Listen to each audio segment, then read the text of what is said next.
네, 자유한국당을 둘러싼 논란이 연을 끊이지 않고 있습니다. 이번에는 당 여성 행사에서 있었던 엉덩이 춤이 또 논란인데요. 오늘의 정치권 이슈, 최진봉 성공회대 교수, 이종훈 정치평론가와 이야기 나눠보겠습니다.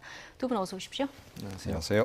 예, 어제 자유한국당 중앙여성위원회가 주최한 행사입니다. 제목도 우먼 페스타라는 행사가 있었는데 본래 취재하는 무색하게 엉덩이 춤 논란이 도마 위에 올랐습니다. 당 내부에서도 지금 한숨 섞인 반응이 나오고 있는데요. 관련 영상 먼저 보고 오시겠습니다.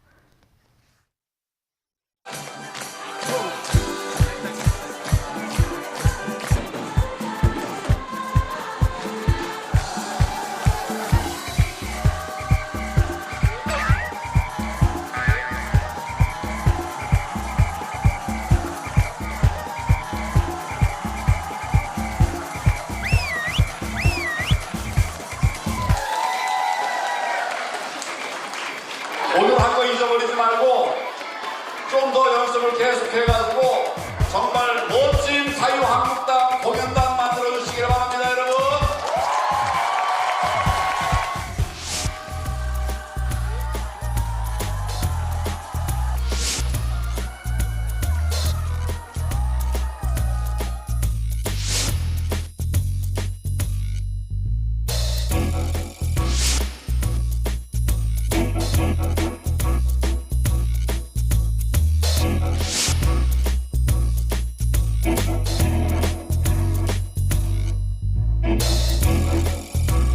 진짜 우리 당이 뭐가 한 건 할 것 같아요. 누구의 힘으로? 한 건 할 것 같아요. 한 건 할 것 같아요.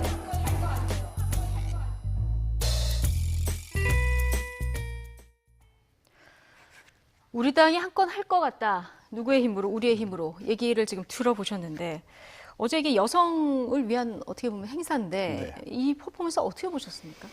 글쎄요, 보기에도 민망하고, 네, 예, 저 뭐라고 말하기도 좀 좀 민망합니다. 말씀드리기도 민망하고, 예.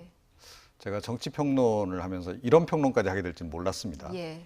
그런데 뭐 현실로 지금 벌어진 일이기 때문에 말씀드리지 않을 수가 없는 상황이 이제 된 것 같고,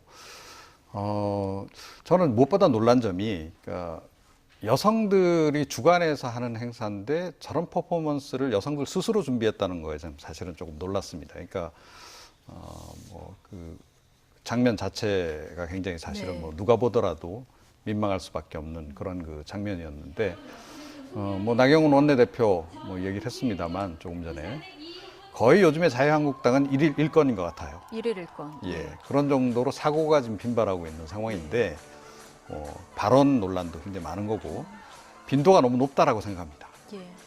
이게 당이 혁신하고는 영 좀 정반대로 가고 있다라고 하는 것이 곳곳에서 나타나고 있는 것을 방증한다라고 저는 생각하거든요. 자, 그러면 정말 뼈를 깎는 그런 각오로 황교안 대표 스스로가 네.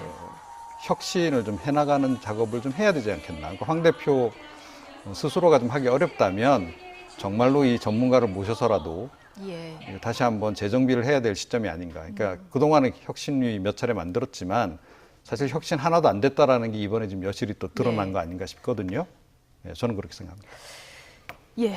지금 왜 저런 퍼포먼스를 했을까 이것도 사실 이해가 안 가지만 그 이후에 나왔었던 이 공연을 본 황교안 대표의 반응입니다. 그렇습니다. 지금 말씀하신 것처럼 황교안 대표가 뭐라고 얘기했냐면 오늘 한 거 잊어버리지 말고 조금 더 연습해서 정말 멋진 한국당 공연을 계속 해달라 이런 얘기를 했어요. 그러면 저 지금 논란이 되고 있는 성인지 감수성이랑은 거의 없다고 볼 수 있는 저런 행동을 지속적으로 계속 발전시켜서 해달라 이렇게 오해가 될 수 있는 발언 아니겠습니까? 황교안 대표가 그런 의도로 얘기했는지는 제가 잘 모르겠습니다만 이런 발언 자체가 저는 문제라고 생각해요. 차라리 그 자리에서 뭐 이렇게 한 것은 뭐 당원들이 한 것에 대해서는 이렇지만 이건 예. 너무 지나쳤다든지 뭐 이런 말을 하는 게 도리어 이 문제를 좀 뭐 무마시킬 수 있는 방법이 예. 될 텐데 그게 아니라 도리어 격려를 하고 나경원 원내대표도 거기서 박수치고 함께 즐거워하면서 이런 행사가 계속되길 바란다고 하는 이런 뉘앙스의 말을 한다고 하는 것은 자유한국당의 지도부 그리고 또 여성 거기에 모이신 예. 분들 이분들이 과연 성인지 감수성이 얼마나 있는가 하는 부분에서 의문을 품을 수밖에 없고 네. 또 여성들이 엉덩이를 저렇게 내리고 나서 또 뭐 엉덩이를 흔들면서까지 그렇게 여러 가지 공연들을 했어요. 본인 나름대로. 근데 이게 과연 이걸 보면서 다른 여성들이 느꼈을 이런 그 뭐랄까 실망감 또는 뭐 수치감 이런 부분들은 전혀 고려를 하지 않는 부분. 그러니까 지금까지 자유한국당에서 발언한 내용 중에 여성을 폄훼하는 발언들 이런 부분이 좀 많이 있어서 논란이 되고 있지 않습니까? 그런 부분들에 대해서 논란이 됐음에도 불구하고 지도부를 포함해서 자유한국당 내에서 이런 부분에 대한 문제성을 심각하게 보지 않는 그런 네. 분위기가 결국 이런 논란이 계속 지속되는 원인이 되지 않고 있나 이런 생각이 듭니다. 예. 돌발적인 상황이었다 하더라도 그 이후 이제 대처가 문제였다 얘기를 해주셨는데 행사를 주최한 게 이제 당 여성중앙위원회 아니겠습니까?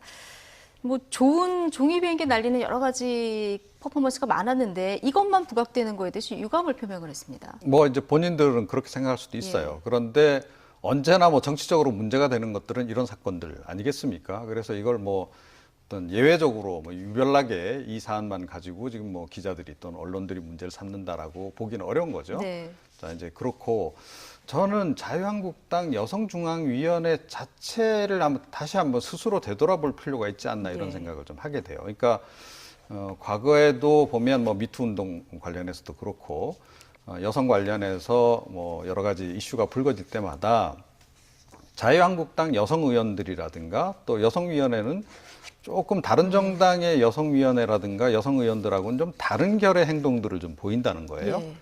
좀 부정적으로 얘기를 하자면, 그러니까 너무 구시대의 그 남성 중심의 사회에 굉장히 익숙한 그러한 그 좀 구세대 여성들의 관점에서 마치 좀 보는 듯한 그런 네. 생각들을 좀 많이 하게 하더라고요. 그래서 여성중앙위원회 스스로가 지금 약간 그 쇄신을 해야 될 필요성이 있지 않느냐. 그리고 필요하다면 여기서도 좀 세대 교체를 해서 지금의 30, 40 세대 또는 뭐 20 세대까지 포함해서 젊은 여성들이 어떤 사고방식을 가지고 있고 남녀 평등 문제에 대해서 어떻게 생각을 하고 있는지 그런 부분에 대해서 다시 한번 좀 점검을 하는 그런 계기를 좀 마련을 해야 될 거다. 그렇지 않으면 앞으로 선거 때마다 이런 일이 계속 유발될 가능성이 좀 굉장히 높지 않나 예. 좀 그렇게 생각을 합니다.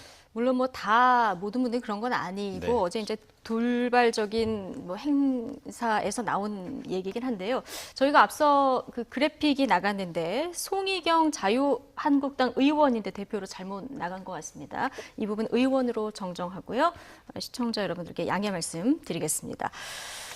자, 어제 이 퍼포먼스를 두고 다른 당에서 성인지 감수성이 떨어진다 이런 비판이 나오는 건 물론이고요. 당 내에서도 지금 장제원 의원 같은 경우에는 허탈한 게 나만 그러냐, 울고 싶다 이런 얘기까지 지금 나왔어요. 그 맞습니다. 그러니까 지금 당내에서 의원들은 열심히 좀 정상화 시켜보려고 노력하고 예. 있고 자유한국당 이미지 바꾸려고 노력하고 예. 있는데 이런 행사 이런 거 한 건씩 터지면 전체적으로 자유한국당 이미지 자체가 다 부정적인 이미지로 돌아서지 않겠습니까? 이게 이슈가 될 수밖에 없어요. 왜 이것만 원내에서 지금 투쟁하고 있는데 그렇죠. 원외에서 자꾸 이런 얘기가 나온다는 그렇죠. 거죠. 그러니까 예. 행사를 하거나 뭘 하더라도 좀 주의 깊게 이걸 잘 계획도 세우고 그다음에 제대로 되고 있는지 점검도 하고 이런 게 필요한데 이런 걸 제대로 점검 안 하다 보니까 결국 이런 실수가 반복적으로 일어나는 게 결국은 당내에서 열심히 노력하고 자유한국당 이미지 바꿔보려고 노력하는 분들 입장에서는 예. 상당히 허탈하겠죠. 예. 뭐 장제원이 그렇게 한다 안 한다 그건 제가 평가할 문제는 아니라고 보고요. 다만 장제원 입장에서는 본인은 정치권에서 어쨌든 열심히 싸워가지고 뭐 자유한국당 이미지를 좋게 만들려고 노력하고 있는 상황에서 이런 문제 한 건 터지면 그 모든 건 다 묻혀버리는 거잖아요.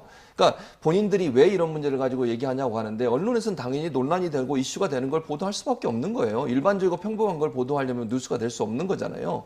그런 차원에서 본다고 하면 이렇게 성임지 감수성이 떨어지는 행동을 했을 때 그것이 자유한국당 전체의 부정적인 이미지로 확산될 수 있는 위험성을 안고 있는 겁니다.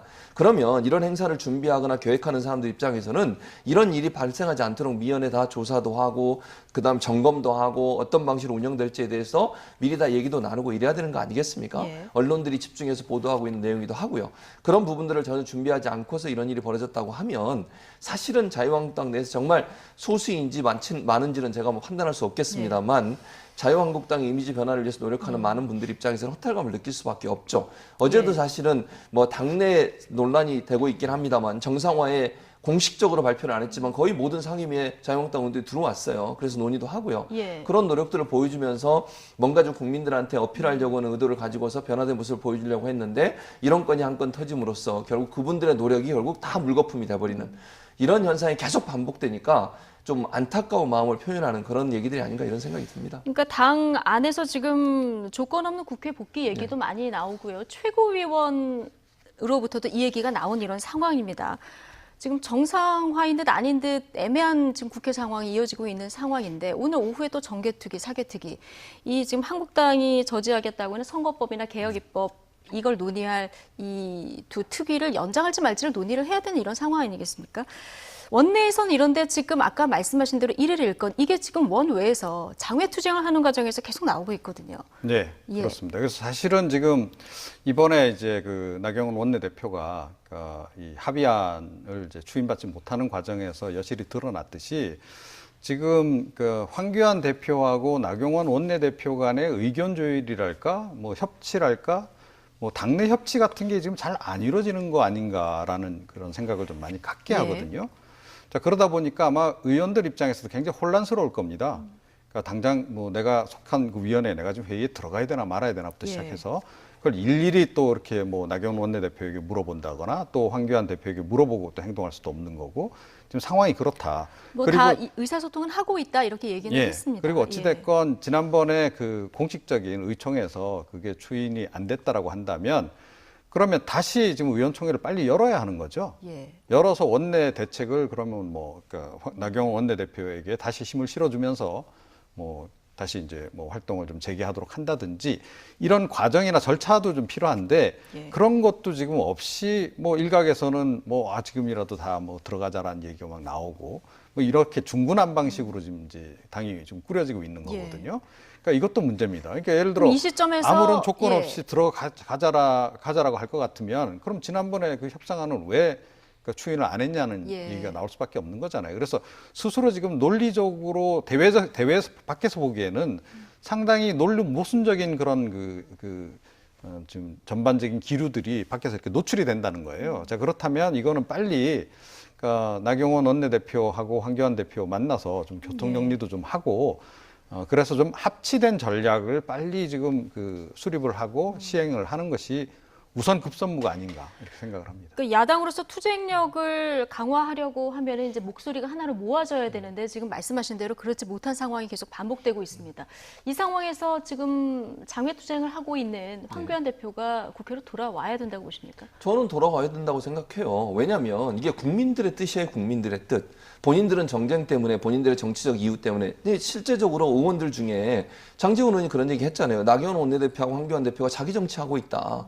그 투톱이 너무 뭐 권위적으로 하다 보니까 당내 의견이 제대로 모아지도 않고 있다 이런 얘기를 했어요. 지난번에 이 무산된 것도 사실은 목소리 큰 강경 보수 세력의 의원들 그렇게 분류되는 분들이 목소리를 크게 내서 결국 무산이 된 거 아니겠습니까?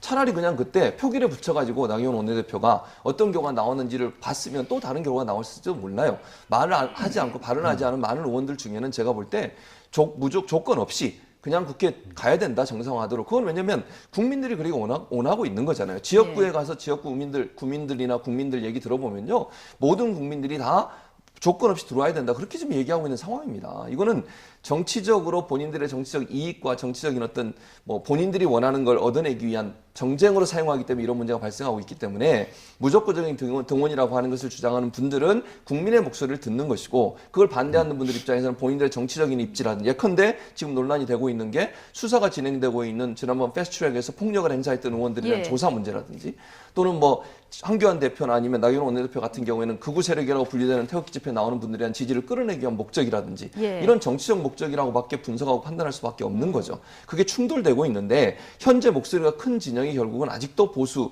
극우적으로 표현되는 보수 세력이라고 표현되기 때문에 예. 그 목소리에 더 귀를 기울이는 것 때문에 지금의 이런 논란이 자초된 게 아닌가 이런 생각이 듭니다. 예.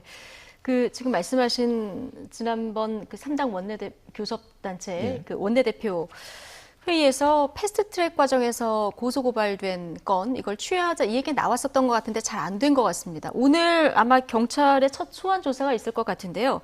첫 소환 통보를 받은 대상이 이제 바른미래당 최이배 의원을 감금했던 한국당 의원들입니다. 뭐 여상규 의원, 엄영수 의원, 뭐 이양수 의원 등 오늘 소환을 조사를 받게 되는데 한국당에서는 이게 표적 소환이다 이렇게 좀 반발하고 있는 이제 상황이에요. 그렇게 이야기를 하겠죠. 그런데 경찰 입장에서도 사실은 국회의원들에 대한 수사는 굉장히 부담스럽습니다. 그렇겠죠. 예, 그렇기 때문에 굉장히 조심스럽게 접근을 이제 할 수밖에 없는 거고, 제가 보기에는 그래도 가장 이제 증거가 확실하다라고 생각되는 것부터 일단 수사를 시작한 게 아닌가 이렇게 생각을 해요. 그러니까 나머지는 좀 애매한 사안들이 굉장히 많고 예. 또 이게 수사를 일단 시작하면 기소까지 가야 하지 않겠습니까? 그렇죠. 안 그러면 또 예. 부실 수사 논란이 또 불거질 수도 있고 그래서 비교적 증거 확보가 용이하고 또 입증이 쉽다고 생각하는 것부터 일단 시작을 한 것으로 예. 그래서 의원들이 좀 이렇게 발뺌 발언을 하기가 좀 어려운 사안을 일단 먼저 접근을 한 게 아닌가 이렇게 생각하고 이걸 정치 공세로 보기는 좀 어렵다 이렇게 생각합니다. 아, 이건 정치 공세로 보기는 좀 어렵다. 경찰도 굉장히 고민인 이런 네, 상황인 그렇습니다. 것 같습니다. 네. 다음 주제로 넘어가겠습니다. 지금 조국이란 두 글자에 또다시 정치권이 술렁술렁 하고 있습니다. 지금 뭐 꼭 조국이어야 하느냐, 뭐 꼭 조국이어야 한다. 뭐 양쪽의 의견이 좀 팽팽하게 나오고 있는데요. 지금 정치권에서도 조국 수석의 입각설에 문 대통령의 결심은 이미 섰다. 또 정권 말기적 증상이다. 다양한 반응이 나오고 있습니다. 들어보시겠습니다. 저는 대통령의 결심이 서지 않았나 이런 생각이 좀 들고요. 그리고 확인드릴 내용이 없다. 이거는 검토를 예. 적극적으로 하고 있다. 이렇게 해석하는 게 맞겠죠. 법무부 장관으로 임명을 한다면 총선은 불출마한다. 이런 시그널이지 않겠는가 그런 생각이 좀 들고요. 그리고 문재인 대통령 성격상 누구를 뭐 대선 후보로 생각하고 밀어주고 뭐 그런 것은 없을 것 같은데요. 문재인 대통령이 이렇게 저렇게 마음속으로 성원하고 있는 사람은 조국 지금 현재 민정수석이 아닌가. 뭐 대권 후보를 하려면 최소한 지역구 국회의원 한 번은 해봐야 되지 않겠습니까? 네네. 이게 짜장면 집 사장님 얘기도 좀 들어봐야 되고 피자집 뭐 배달부 얘기도 들어봐야 되고. 기본적으로 정권 말기적인 증세라고 우리가 보통 이야기를 하는데 이 뭐 이런 말이 내가 악담하는 건 아니고 지금 요즘 문제가 되고 있는 것이 패스트트랙 문제인데 이런 거를 이 상당히 책임 있는 분을 이렇게 전면에 내세우는 거는 내가 보기에 우리 요즘 표현으로 보면은 돌격 앞으로 하는 같은 느낌이 들고. 네. 여야의 입장이 좀 확연히 갈리는 이런 얘기를 듣고 오셨는데요. 일단 정청래 전 의원 얘기 들어보면은 대통령의 결심이 이미 선 거다 이런 얘기를 하네요. 그러니까 뭐 문재인 대통령의 조국 수석 사랑은 이미 알려진 내용이기 때문에 더 이상 예. 비밀이 아니다 이렇게 그렇습니다. 생각을 합니다. 예. 그런데 과연 이제 조국 민정수석을 차기로까지 생각하느냐, 차기 대통령 대권 후보로까지 생각하느냐 예. 이제 이 부분인데 네. 저는 그 가능성이 굉장히 높다라고 좀 생각을 해요. 그러니까 여러모로 굉장히 그 문재인 대통령으로서는 좋은 카드다. 그리고 진보 진영 입장에서도 보자면 굉장히 좋은 카드이기 때문에 좀 그러니까 상처를 좀 덜 입혀야 되겠다라는 생각이 좀 있는 건 좀 분명해 보인다. 예. 이런 생각이 들고요. 그와 더불어서 그러니까 지금 뭐 최근에 검찰이 상당히 또 검경 수사권 조정과 관련해서 반발을 있기도 했는데 어찌됐건 이 사법개혁을 마무리를 하려면 그러니까 끝까지 누군가가 그 지킴이 역할을 해야 하는데 조국 민정수석이 가장 적합하다라는 생각, 네. 그 두 가지가 좀 결합된 게 아닌가 이렇게 생각을 합니다. 예. 지금 그러니까 총선보다는 대권 주자로 지금 생각하고 있는 게 아니라 이런 여러 가지 정치권에서 이런 얘기들이 분석들이 꽤 나오고 있는 이런 상황인데요. 자, 그럼 국회의원 거치지 않고 행정부 쪽에서 몸집을 키워서 대선 주자로 바로 간다. 이런 뭐 분석들이 나오는데 지금 김경진 의원 아까 얘기 들어보면은 그래도 대권 후보를 하려고 하면은 지역 주민들 뭐 짜장면집 사장님 얘기도 좀 들어봐야 되고 지역구 국회의원 한 번은 해야 되지 않느냐. 뭐 이런 얘기도 합니다. 뭐 그런 얘기도 하는데 뭐 대권 후보가 반드시 그래야 되냐 그건 뭐 예. 아닌다고 저는 개인적으로 생각을 하고요. 그러니까 물론 대권 후보가 될지 안 될지는 아직은 모르잖아요. 뭐 전망은 할 수 있습니다만 네. 조국 이제 지명을 아직 안 했죠. 수석이 과연 그렇게 될 거냐 하는 부분은 좀 두고 봐야 되는 문제라고 보여지고 대통령 입장에서 청와대 천무를 이제 바꾸는 문제잖아요. 법무부 장관 같은 경우에 지금 그 조국 민정수석이 처음 민정수석 될 때부터 저는 가장 예. 큰 임무 중에 하나는 검경 수사권 조정을 포함해서 검찰 개혁이라고 생각해요. 민정수석으로서 물론 뭐 여러 가지 민의를 듣고 그다음에 인사 검증도 하고 이런 일들도 주 업무긴 하지만 그것보다 대통령이 조국 수석에 임명했을 때는 검찰 개혁이라고 막중한 임무를 이번 정권 안에 반드시 이루어야 된다. 이게 노무현 예. 정부 때도 하려고 했다가 실패했고 계속 안 되온 거잖아요. 그래서 비검찰 출신이고 학자 출신 조 수석을 임명했다고 저는 보고 그 연장선상에 있다고 생각이 듭니다. 법무부 장관을 임명하는 것도 조국 수석을 민정수석에서 법무부 장관을 임명하는 것도 결국 그걸 완성하기 위한 하나의 뭐 수순이다 이렇게 네. 저는 보여지고요. 그런 차원에서 본다고 하면 대통령 입장에서는 뭐 논란도 될 수 있고 또 야당에서 비판을 받을 수 있다는 것도 충분히 인식하셨을 텐데 그럼에도 불구하고 조국 수석이 아니면 검찰 개혁 완성할 수 없다. 또 지지부진된다. 또는 검찰 출신이나 아니면 법조계 출신이 누가 오게 되면 본인이 속해 있던 전직 어떤 조직에 대한 그런 어떤 생각이나 이해관계가 충돌하게 되면 과연 검찰 개혁이 제대로 될 수 있을 거냐 하는 부분 이런 부분들이 상당히 이제 고민이 많이 되셨을 거라고 저는 생각이 예. 들어요. 그런 차원에서 조국 수석을 법무부 장관으로 임명한다고 하면 만약에 그렇게 하는 것이 그렇게 생각하는 게 아닌가 저는 이렇게 생각을 들고 지금 뭐 문재인 대통령 머릿속에 조국 수석을 대선 후보까지 밀어야겠다 이런 생각까지는 아직까지는 저는 없다고 봐요. 예, 물론 일단은 그 사법개혁의 완성. 그렇죠. 거기에 예. 방점을 두고 그러나 뭐 조국 수석이 만약에 법무장관 돼서 그렇게 정치 현상으로 흘러간다고 하면 그거 자체를 누가 막겠습니까? 예. 그래서 뭐 대통령도 지난번에 인터뷰하면서 그런 얘기 했잖아요. 조국 수석한테 자기는 정치하는 얘기 한 적도 없고 그건 철저하게 본인이 선택한 문제다 이런 예. 얘기를 했으니까 그 뭐 정치가 어떻게 흘러갈지는 두고 봐야 될 문제지만 지금 당장은 사법개혁 그다음에 검찰개혁이라고 하는 부분이 가장 중요하기 때문에 그 임무를 하기에 가장 적합한 인물로 조국 수석을 본 게 아닌가 이렇게 판단할 수 있을 예. 것 같습니다. 그러니까요. 조국 수석이 지금까지 사법개혁, 그 검찰 구체적으로 들어가면 검찰개혁을 주도적으로 지금 해온 이런 상황인데요. 이 부분에 대한 책임감을 본인도 막중하게 느끼고 있는 것 같습니다. 과거 인터뷰에서 어떤 얘기를 했는지 듣고 오시겠습니다. 혹시 이거 하고 싶어서 민정수석 오신 거예요?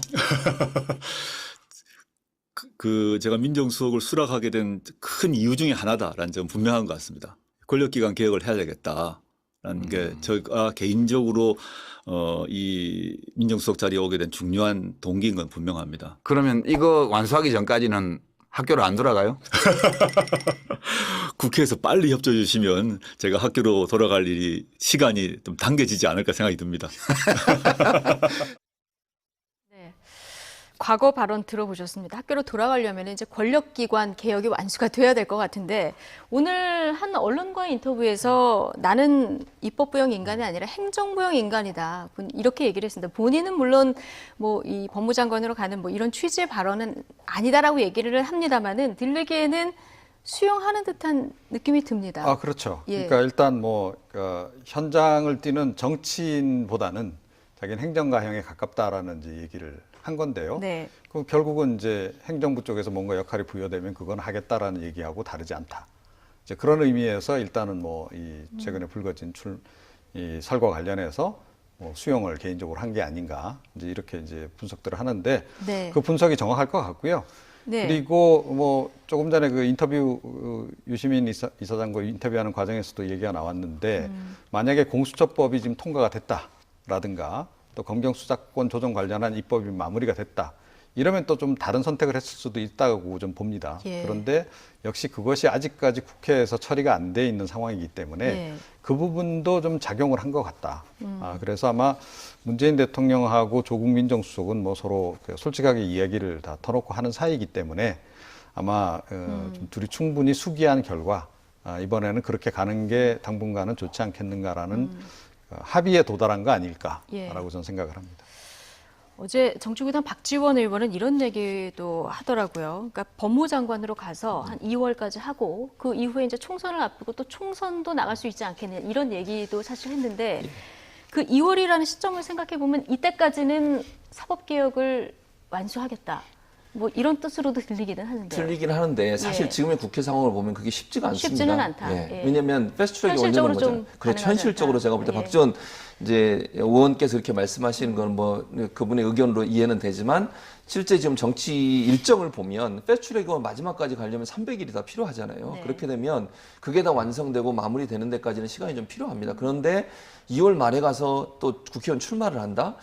좀 뭐 어려울 것 같다는 생각이 예. 개인적으로 들어요. 물론 뭐 비례대표로 나가는 다음에 또 모르겠습니다. 지역구로 나가는 것은 아무리 뭐 인지도가 있더라도 지역에서 어느 정도 뭐 준비도 하고 뭐 지역 주민들하고 스킨십도 하고 이래야 되지 않겠습니까? 근데 뭐 어떤 지역에서는 오기만 하세요. 뭐 그렇게 이런 얘기하는 분위기기도 지역도 하잖아요. 있어요. 예. 그런데 그렇다 하더라도 그 지역에서 털을 닦고 있는 분도 있고 이래서 예. 제가 볼 때 약간 좀 현실성은 떨어지는 부분이 있다. 그리고 패스트트랙이 어떻게 될지를 아직 가늠할 수 없는 상황입니다. 물론 뭐 300일 지나면 본회의에 올릴 수는 있지만 그 과정에서도 어떤 변화가 있을지는 아무도 모르는 상황이고 자유한국당이 그 과정에서 어떻게 또 역할을 할지 이런 부분도 두고 봐야 되기 때문에 제가 볼 때는 예. 법무부 장관으로 만약 가게 돼서 2월 말까지 법무부 장관하고 총선에 출마하는 그런 스케줄로는 가지 않을 것 같다는 생각이 들어요. 그렇게 예. 되면 또 여러 가지 논란이 생길 수도 있고 그래서 제가 볼 때는 법무부 장관으로 만약에 지명이 되고 임명이 된다고 하면 사법개혁 완수되는 것 그게 아마 총선 거의 끝나고 나서까지도 계속될 수 있는 그런 네. 정치 일정이기 때문에 제가 볼 때는 그 박지원 의원이 말씀하신 그런 일정으로 가기는 조금 지금 현재 상황 물론 뭐 그게 네. 전혀 불가능하다고 말씀드릴 수는 없지만 좀 무리가 있는 얘기가 아닌가 이런 그런 생각이 전망이 듭니다. 아닌가. 예. 예. 어쨌든 사법개혁의 완수를 조국 수석이 해야 되느냐 마느냐 이런 공방 말고도 또 하나 이제 공방이 민정수석에서 법무장관으로 바로 가는 것이 맞느냐 이 부분입니다. 8년 전에도 비슷한 일이 있었는데요. 당시의 여야 반응 지금과 확연히 다릅니다. 듣고 오시겠습니다. 대통령의 법무행정에 관한 참모다. 또 민정수석도 참모다. 그래서 그런 정치적인 무슨 중립성을 이유로 수석이 장관으로 가는 것을 반대하는 것은 그건 논리에 맞지 않습니다. 통상으로 법무부 장관은 구체적 사건에 대해서 검찰총장을 지휘를 하지 않습니다. 국민의 이름으로 권재진 수석의 법무부 장관 내정을 반대하며 대통령의 지명 철회를 촉구합니다. 네. 8년 만에 이 공수가 전환됐더니 반응이 확연히 달라졌습니다. 예. 더군다나, 그러니까 그 당시에 민주당의 원내 수석 부대표가 네. 노영민 지금 청와대 비서실장이었고요. 예. 그래서 그때 뭐라고 얘기를 했냐면 이런 초유의 일이다. 그래서 임명해서는 안 된다라고 그때 반대를 했고 또 그때 더불어민주당, 그때 이제 민주당, 그러니까 더불어민주당의 전신인 민주당이 내놓은 논평을 보면 예. 왜 임명을 해서는 안 되는지를 이야기를 하면서 노무현 전 대통령이 문재인 그 당시 민정수석을 법무부 장관으로 임명하려고 했다가 야당이 반대해서 철회한 적이 있다라는 걸 모범 사례로 예시를 합니다. 네. 자, 이제 그렇게까지 이야기를 했는데 그러면 이번에 임명을 강행을 과연 해야 하느냐? 예. 이게 좀 논리 모순이다. 네. 내지는 뭐 내로남불이다. 그런 예. 얘기가 지금 나오는 거죠. 그 여당 입장에서는 이 부분이 조금 이제 굉장히 앞으로 그렇죠. 부담스러운 부분이죠. 부분인데 한나라 당시 한나라당 권성동 의원 얘기를 들어보면 법무장관은 대통령의 그 법무 행정에 관한 참모고 민정수석도 참모기 때문에 수석이 장관으로 가는 것을 반대하는 건 논리적으로 맞지 않다. 이 얘기를 했거든요. 그렇죠. 이게 지금 또 뒤바뀌었습니다. 그러니까요. 그 당시에 권성동 의원은 그렇게 얘기한 거 이게 뭐가 문제가 되냐. 예. 권재진 그 당시 수석이 이제 법무부 장관으로 임명이 돼서 그게 강행을 했어요. 또 철회하지 않고. 그러니까 노무현 대통령은 철회를 했지만 권성동 의원이 얘기했던 그 권재진 전 장관 같은 경우에는 강행을 해서 임명을 했거든요.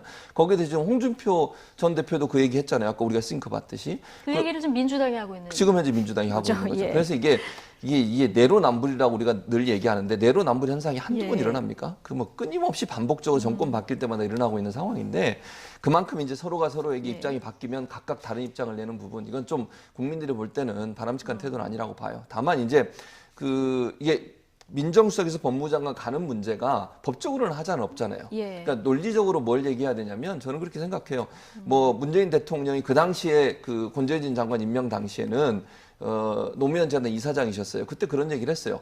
법무부 장관, 민정수석이 법무부 장관으로 가는 것 자체는 문제가 없다. 그러나 그것이 검찰이 정치적 중립성을 훼손하는 문제라면 그건 좀 문제가 있다 이런 얘기를 했으니까 그 부분에 집중해서 얘기하는 게 맞지 않나 하는 개인적인 생각이 듭니다. 정말 법무부 장관으로 가서 검찰의 어떤 중립성이라든지 이런 부분들에서 훼손되지 않는 그전에 그런 행동을 했다거나 그런 연관성이 있는 사람이라면 비판의 대상이 될 수 있겠지만 단순히 민정수석에서 법무부 장관으로 옮기는 것 자체가 문제가 된다. 이렇게 주장하기보다는 논리적으로 왜 이게 안 되는지 그런 문제가 어떤 문제가 있는지 예를 들어 이분이 법무부 장관으로 갔을 때 어떤 논란이 있는지 이런 부분들을 좀 집중해서 얘기하는 것이 더 논쟁의 어떤 초점이 맞는 거지 단순히 그냥 민정수석에서 법무부 장관 갔다. 이거 가지고서 얘기하는 것은 좀 그거는 이제 현행법으로는 전혀 문제가 없는 문제이기 때문에 그 부분에 대한 논점이 어떤 뭐 권재진 장관 같은 경우 그 당시에 검찰의 어떤 그 중립성 문제에 좀 논란이 있어서 그런 반대를 했다고 하는 것을 좀 상기했으면 좋겠다는 생각이 듭니다. 어쨌든 8년 만에 여야의 입장이 확연히 달라졌습니다. 지금 민정수석이 인사검증을 하는 자리이기도 하잖아요. 그럼 만약에 법무부 장관으로 가게 되면 이 인사검증은 그럼 어떻게 해야 되는 겁니까? 뭐 결과적으로 셀프 검증이 될 수밖에 없겠죠. 그러니까 본인이 지금 민정수석 아니에요. 네. 그죠? 그럼 차기 이제 장관 후보자들 이제 검증을 민정수석실에서 하잖아요. 예. 그러면 나에 관해서는 그러면 나한테 보고하지 마. 이렇게 뭐 이야기는 할 수 있을 텐데 어찌됐건 자기 휘하에 있는 이제 부하들이 이제 다 하는 거 아니겠습니까? 자, 이제 그렇게 되면 이제 결과적으로 셀프 검증을 하는 거나 다름없어서 이 부분도 아마 이제 조금 있으면 시비거리로 등장하지 않을까 싶긴 합니다. 네. 그렇군요. 어쨌든 만약에 그 지명이 되면 청문회를 거쳐야 되기 때문에 지금 야당이 벼르고 있는 이런 상황에서 청문회 과정이 또 어떻게 될지 벌써부터 뭐 입각 설만 나왔는데 주목되는 이런 상황입니다. 자, 마지막으로 광화문으로 가보겠습니다. 서울시가 지난 화요일 아침에 우리공화당 천막을 철거했죠. 그런데 지금은 천막이 배로 늘었습니다. 서울시도 지금 물러설 기미를 보이지 않고 있는데요. 광화문 광장을 둘러싼 서울시와 우리공화당의 갈등 차현주 앵커가 정리해드립니다. 광화문 불법 천막을 두고 서울시와 우리공화당이 퇴로 없는 갈등을 빚고 있습니다. 원래 4개였던 우리공화당 천막을 서울시가 철거하자 하루 만에 8개로 오히려 기존 규모보다 2배가 더 늘었습니다. 게다가 한 번만 더 철거하면 16개로 늘리겠다고 으름장을 놓고 있습니다. 우리가 100만 시민을 거기 모으겠다. 그런 애국 시민들의 얘기들이 지금 계속 인터넷에 올라오고 있거든요. 그런 기세로 가서는 뭐 이렇게 가면 광화문 일대를 뒤덮는 그런 결과를 초래하게 된다. 우리공화당은 트럼프 대통령 방한 기간에는 텐트를 잦은 철거하는 방안을 검토하고는 있지만 완전히 철거하진 않겠다는 입장인데요. 서울시도 물러서지 않고 있습니다. 오늘 저녁 6시까지 천막을 다시 잦은 철거하라는 계고장을 보냈고 특히 철거 과정에서 발생한 비용 2억 원도 우리공화당에게 꼭 받아내겠다고 강조했습니다. 지금 개별적으로 제가 연대 책임을 묻는다 그랬잖아요. 네네. 그러면 조원진 대표의 월급에 우리가 감유를 할 생각입니다. 저희들이 끝까지 이것은 받아낼 생각입니다. 조원진 대표는 다시 설치된 천막 앞에서 지지자들과 원숭이 인형을 때리는 퍼포먼스를 하면서 박원순 시장을 노골적으로 조롱하고 나섰습니다. 자신의 월급을 감유하겠다는 말에 대해서도 코미디 같은 일이라고 일축했습니다. 거기에 대해서는 어떻게 생각하세요? 코미디. 서울시에 수돗물에 문제가 있으면 서울시장한테 월급 감유합니까? 코미디 같은 얘기 하고 있는 거예요. 그런 미국의 가치가 없는 얘기. 네, 천막 철거하면 배로 늘리고 또 철거하면 그 배로 늘리겠다. 지금 우리공화당, 이름도 우리공화당으로 바뀌었는데요. 이렇게 으름장을 놓는 상황입니다. 100만 시민도 모으겠다고 하는데 서울시 지난번에는 개고장 3번 보냈는데 그렇죠. 이번에는 한 번 보내고 오늘 오후 6시까지 철거 안 하면 또 강제 집행 들어가겠다 이런 입장인 거예요. 그렇습니다. 예. 저는 당연히 그렇게 한다고 생각합니다. 불법적인 행위라는 어떤 정치적 그런 단체에 대해서 명확하게 법적으로 이건 문제가 있다고 하면 법적인 처벌을 받게 만들어야 되겠죠. 그리고 광장이라고 하는 곳은 모든 국민의 또 시민의 공간입니다. 특정 정치 세력이 거기에다가 천막을 치고 그것도 불법적으로 지금 하고 있는 거 아니겠습니까? 예. 뭐 정상적인 절차를 밟아서 했다면 이해를 하겠어요. 그런데 정상적인 절차를 밟지 않고 저렇게 하는 행동을 그냥 무작정 놔둘 수는 없잖아요. 처음에 천막 설치했을 때 3번이나 개고장 보내고 얼마나 오랫동안 기다려줬습니까? 그런데 전혀 거기에 대해서 정상적인 법적인 절차에 대해서 무시하고 행정대집행이라고 하는 정상적인 절차를 통해서 했는데 거기에 반발해서 또 2배로 천막을 치는 이런 행동을 하는 그런 정치 집단에 대해서 우리가 계속 이렇게 방치할 수 있을 거냐? 그건 저는 아니라고 봅니다. 그리고 저기에는요 페인트물이나 이나물질도 많이 있습니다. 지금 천막 안에. 그다음에 목재 같은 게 있어서 지나다니는데 엄청나게 불편해요. 그런 국민이나 아니면 시민들에게 불편을 초래하고 또 위험성이 있는 저런 천막을 광장이라고 하는 공동의 공간에 쳐놓고 본인들의 주장이라고 주장을 하는 저런 행동을 하는 부분은 명확하게 저는 법적으로 해결해야 된다 이렇게 생각하고 서울시가 하는 행동을 좀 더 강력하게 한다고 주장합니다. 예. 어쨌든 서울시에 따르면은 시민들 약간 이제 뭐 가스통 같은 게 있기 때문에 좀 위험하다 이런 민원도 들어온다고 하는데 자, 이 철거 비용이 있지 않겠습니까? 이 철거 비용에 대해서 박원순 시장은 지금 개별적으로라도 연대 책임을 묻겠다. 네. 그래서 조원진 공동대표의 월급을 압류하겠다 이런 입장을 보이고 있고요. 우리 공화당도 박원순 시장을 향해서 뭐 민형사상 고소하겠다 네. 이런 입장이에요. 그러니까 이제 그 박원순 시장 입장에서는 비용이 많이 발생한 거 아니겠습니까? 네. 그래서 이제 비용 청구를 하겠다라는 거고 지금 조원진 그 대표를 비롯한 그러니까 우리 공화당 쪽에서는 우리도 피해를 많이 입었다. 그 손해배상을 이제 박원순 시장에게 물리겠다, 청구하겠다라고 지금 이야기를 지금 하고 있는 건데요. 이 싸움이 좀 제가 보기에는 의외로 오래 갈 수도 있다라고 생각합니다. 그러니까 서울시 측에서 오늘 이제 오후에 뭐 다시 철거를 할 수는 있을 겁니다. 그리고 이제 인력을 배치해서 뭐 어느 정도는 이제 이렇게 방어막을 치는 건 가능할 텐데 이 광화문이 또 광장이 의외로 또 길고 넓습니다. 그렇죠. 예, 넓은 데다가 반면에 또 이 태극기 집회하시는 분들은 거의 상주하다시피 하세요. 거의 매일 출근하다시피 이렇게 나오시는 분들이 많거든요. 숫자가 제가 보기에는 여기 아마 아무리 서울시에서 동원해도 그쪽 인력하고 대비 한 5배 이상은 적어도 될 겁니다. 예. 자, 그래서 광화문부터 저쪽 서울시청 덕수궁 그쪽까지. 그렇습니다. 예. 그래서 그분들이 원하면 언제든지 다시 칠 수 있는 상황이고 그걸 물리적으로 막기가 굉장히 어려워서 계속 무한 반복될 수밖에 일종의 없는 게릴라전 상황이다. 비슷하게 또는 공성전 비슷하게 계속 전개가 될 가능성이 좀 높은 상황. 우리 공화당 쪽에서는 세월호 천막하고 형평성 문제를 들고 있거든요. 아, 그렇죠. 예. 그러니까 이제 서울시 측에서는 세월호 이제 참사하고 이거를 등치시켜서 볼 수는 없다라고 지금 이제 얘기를 하는 거죠. 자, 그래서 이건 뭐 어쨌든 사회적인 그 성격이 굉장히 강한 그런 이제 사안이었던 반면에 지금 이제 우리 공화당 같은 경우는 정치색이 너무 뚜렷하고 그렇기 때문에 이제 불허하겠다 이제 이런 얘기인데 그런데 지금 우리 공화당이라든가 태극기 집회 세력들은 어떻게 생각하냐면 아니 세월호 참사 가장 혜택 많이 본 게 문재인 대통령 아니냐. 그리고 뭐 촛불 집회라는 것도 이분들이 보기에는 결국은 이건 뭐 굉장히 정치적인 성향이 굉장히 강했던 그런 것이다. 자, 그 사람들에겐 허용하고 왜 우리한테는 허용하지 않느냐라고 지금 얘기를 하고 있어요. 그래서 뭐 법적인 잣대를 적용하기 이전에 뭐 정치적인 판단을 좀 내려본다면 상당히 좀 애매한 부분도 좀 없잖아 있는 거죠. 그래서 이게 이제 논란이 될 수밖에 없는 것이고 어찌됐건 그 보수 쪽에 특히 이제 태극기 집회하시는 분들은 지금 본인들은 반독재 투쟁하고 있다라고 생각하시는 거예요. 자, 그렇기 때문에 뭐 이런 과정에서 불거지는 그런 사소한 정도의 어떤 탈법이라든가 뭐 이런 것들은 큰 문제가 아니다라고 생각하고 이분들 있는 생각에. 예, 그것이 지금 이제 상당히 문제인데 이분들 생각이 쉽게 바뀌지 않을 것 같아서 앞으로도 이 공방전은 상당히 길게 갈 것 같습니다. 그러니까요. 쉽게 바뀌지 않을 거기 때문에 오늘 강제 철거하면 그다음에 또 치고 또 강제 철거. 이게 무한 반복될 수도 있는 상황인데 철거 말고 다른 방법은 없을지 좀 고민을 해봐야 될 것 같은 상황입니다. 최진봉 성공회대 교수, 이종을 정치평론가 두 분과 이야기 나눠봤습니다. 고맙습니다.